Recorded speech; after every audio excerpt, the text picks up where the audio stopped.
I got so much motherfucking design on right now.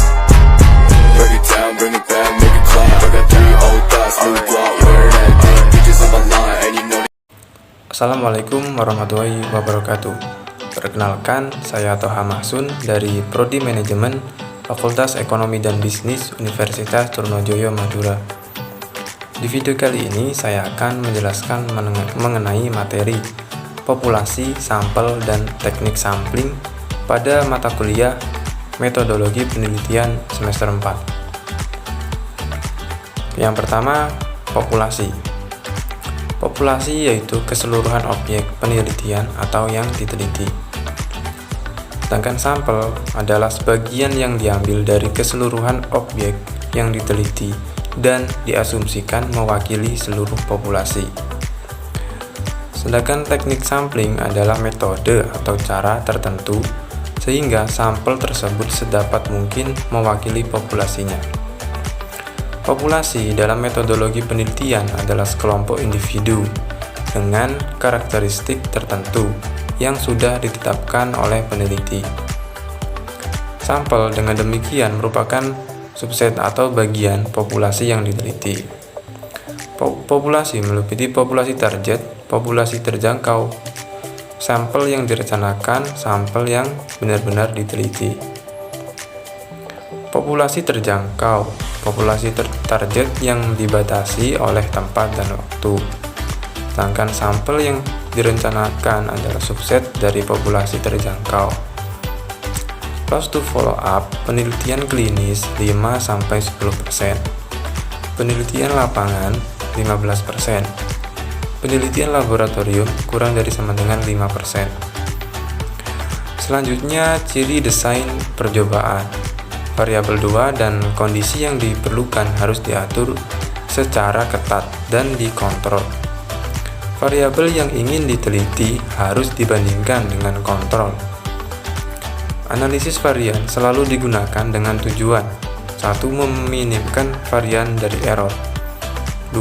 Meminimkan varian variabel yang tidak termasuk dalam variabel yang diteliti, 3. Memaksimumkan varian dari variabel yang diteliti dan yang berkaitan dengan hipotesis. Oke, selanjutnya validitas dalam percobaan desain. Ini berkaitan dengan alat ukur. Terdapat 2 jenis validitas. Yang pertama, validitas eksternal. Ini ditentukan oleh teknik sampling dan randomisasi sampel. Yang kedua, validitas internal. Ini penggunaan sampel yang homogen, strain hewan uji, umur, berat, jenis kelamin, dan lain-lain. Oke, selanjutnya prinsip dasar desain percobaan.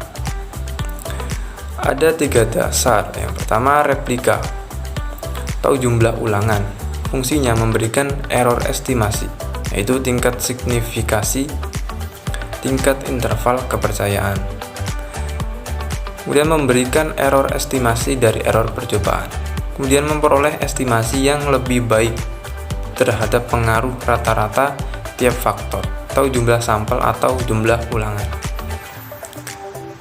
Kemudian yang kedua, randomisasi. Replikasi error percobaan, uji signifikan supaya uji signifikan valid. Randomisasi juga mengurangi bias. Yang ketiga, kontrol internal. Dapat dilakukan dengan cara grouping dan balancing. Oke, selanjutnya ulangan pada desain percobaan.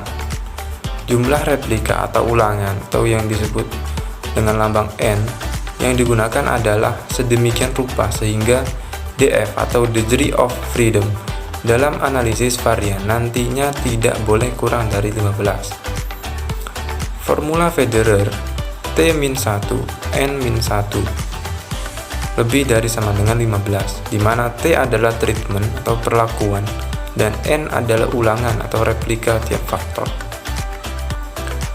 Selanjutnya, desain penelitian. Yang pertama, desain sampel. Kegunaan sampling adalah menghemat biaya, mempercepat pelaksanaan penelitian, menghemat tenaga, memperluas ruang lingkup penelitian, dan memperoleh hasil yang lebih akurat. Faktor-faktor yang berpengaruh dalam pengambilan sampel. Membatasi populasi. Sasaran penelitian dapat dalam bentuk manusia atau bukan manusia. Mendaftar seluruh unit yang menjadi anggota populasi. Misal penelitian status gizi anak balita di kelurahan. Maka catat semua anak di bawah 5 tahun di kelurahan tersebut. Faktor-faktor yang berpengaruh dalam pengambilan sampel. Menentukan sampel yang akan dipilih dari daftar anggota populasi tersebut, kemudian dipilih yang akan digunakan sebagai sampel. Menentukan teknik sampling. Selanjutnya, prosedur pengambilan sampel. Menentukan tujuan penelitian, menentukan populasi penelitian, menentukan jenis data yang diperlukan. Menentukan teknik sampling, menentukan besarnya sampel, menentukan unit sampel yang diperlukan, dan memilih sampel. Pengambilan sampel atau teknik sampling secara acak atau random sampling. Acak sederhana, acak dengan stratifikasi, acak bertahap, acak sistematik, dan acak kelompok. Sistem random sampling adalah dengan mengundi anggota populasi dan atau dengan tabel bilangan angka acak. Stratified random sampling adalah untuk populasi dengan karakteristik heterogen. Misal, stratanya atas dasar tingkat sosial ekonomi pasien, tingkat keparahan penyakit, umur penderita, dan lain-lain. Multistage random sampling adalah apabila populasi terdiri dari bermacam tingkat wilayah, contoh kabupaten, kecamatan, kelurahan, desa, RW, dan RT. Systematic random sampling adalah sampel diambil dengan membuat daftar anggota populasi secara acak 1 sampai N. Hasilnya adalah interval sampel.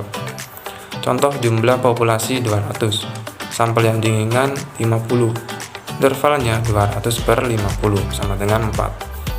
Semua anggota yang mempunyai nomor kelipatan 4 dipilih sebagai sampel, yaitu 4, kemudian 8, kemudian 12, sampai jumlah sampel 50. Cluster random sampling. Sampel bukan individu tapi gugusan. Unit geografis seperti kabupaten, kecamatan, desa, unit organisasi seperti LKMD, PKK, Posyandu, Puskesmas. Misal, penelitian tentang kesinambungan imunisasi anak balita dengan sampel 20% di kecamatan X dengan 15 kelurahan diambil secara gugus 3 kelurahan. Kemudian penentuan besarnya sampel. Penetapan jumlah sampel tergantung pada adanya sumber data yang dapat digunakan untuk menetapkan batas maksimal dari besarnya sampel. Kebutuhan dari rencana analisis yang menentukan batas minimal dari besarnya sampel, itu angka perkiraan dari proporsi yang mau diukur. Misal penelitian penyakit jantung koroner ditetapkan 50%. Dan tetapkan tingkat kepercayaan, misal 5% atau 1%. Kemudian tetapkan derajat kepercayaan, misal 95% atau 99%. Kemudian hitunglah jumlah terbesar sampel. Formulanya D sama dengan Z kali akar PXQ per NX, akar N min N per N min 1. D adalah penyimpangan 0,05 atau 0,01. Z adalah SD normal pada 1,96 atau 2,58. P adalah proporsi sifat tertentu yang terjadi pada populasi. Bila tidak diketahui maka P sama dengan 0,05. Q adalah 1 min P atau P plus Q sama dengan 1. N besar adalah besarnya populasi. N kecil adalah besarnya sampel. Contoh, Penelitian tentang status gizi anak balita di Kelurahan X, N besar sama dengan 923.000. Prevalensi gizi kurang tidak diketahui. Tentukan diambil bila dikehendaki derajat kemaknaan. 1 min alfa sama dengan 95% dengan estimasi penyimpangan alfa sama dengan 0,05. Bila dimasukkan ke dalam formula di atas, diperoleh besarnya sampel N sama dengan 480. Untuk populasi kecil kurang dari 10.000, formulanya N sama dengan N besar per 1 plus N besar D2, di mana N besar adalah besar populasi, N kecil adalah besar sampel, D adalah tingkat kepercayaan atau ketepatan yang diinginkan. Kemudian N kecil sama dengan Z alfa 2 akar PXQ per D2, di mana N sama dengan besar sampel, P sama dengan proporsi variabel yang dikehendaki, Q sama dengan 1 min P, Z alfa adalah simpangan rata-rata pada derajat kemaknaan alfa. D sama adalah kesalahan sampling yang masih ditoleransi. Z alfa pada alfa 0,05 dua arah sama dengan 1,96 dan satu arah sama dengan 1,64. Alfa 0,01 dua arah sama dengan 2,58 dan satu arah sama dengan 2,32. Kemudian koreksi untuk populasi terbatas kurang dari 10.000. Rumusnya NK sama dengan N per 1 plus N per N besar. Contoh, bila P sampel tidak diketahui, maka P sama dengan 50% dan Q sama dengan 50% pada derajat kepercayaan 95%. Dan selisih antara sampel dengan populasi 10%, maka N sama dengan 1,962 kali 0,5 kali 0,5 per 0,1 kali 2 sama dengan 100. Untuk D sama dengan 5% dan N sama dengan 1 per D2 sama dengan 1 per 0,0025 sama dengan 400 bila populasi studi 1000. Oke, selanjutnya metode sampling. Ada purposive sampling dan probability sampling. Sebaiknya dengan probability sampling, namun di klinik sulit. Sering diganti dengan konsekutif sampling yang bersifat non-random. Sampling error, variasi dalam populasi adalah besar sampel, cara menarik sampel. Kesalahan bias merupakan kesalahan teknis tak dapat dikoreksi.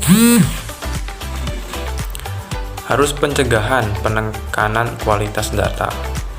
Dan teknik random berdasar faktor kesempatan tingkat kesempatan yang sama, tak ada ikatan tertentu. Selanjutnya probability sampling, simple random sampling, stratified random sampling, cluster sampling, systematic sampling, dan multi-stage sampling. 5 probability sampling tersebut sudah dijelaskan tadi di atas. Oke, selanjutnya simple random.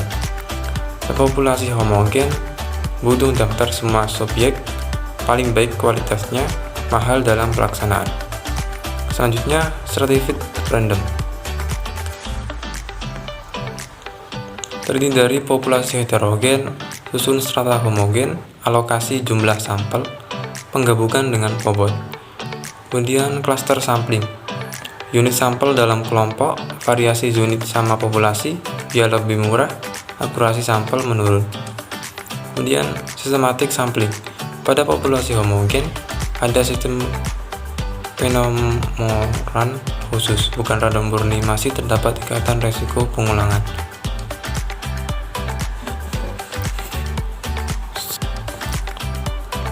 Oke, yang pertama simple random. Populasi homogen butuh daftar semua subjek, paling baik kualitasnya, mahal dalam pelaksanaan. Yang kedua stratified random. populasi heterogen, susun serta homogen, alokasi jumlah sampel, penggabungan dengan bobot. Kemudian cluster sampling, unit sampel dalam kelompok, variasi unit sama populasi, biaya lebih murah, akurasi sampel menurun. Kemudian systematic sampling, pada populasi homogen ada sistem penomoran khusus, bukan random murni, masih terdapat ikatan resiko pengulangan. Selanjutnya, alokasi random, membagi menjadi dua kelompok yang sebanding, sebaiknya secara blok randomisasi.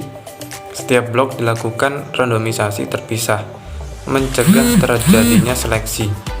Mencegah terjadinya seleksi tetap dapat dibandingkan meskipun berhenti di tengah jalan. Oke, itu adalah materi dari populasi, sampel, dan teknik sampling mata kuliah metodologi penelitian. Itu yang bisa saya sampaikan. Kurang lebihnya saya mohon maaf. Wassalamualaikum warahmatullahi wabarakatuh.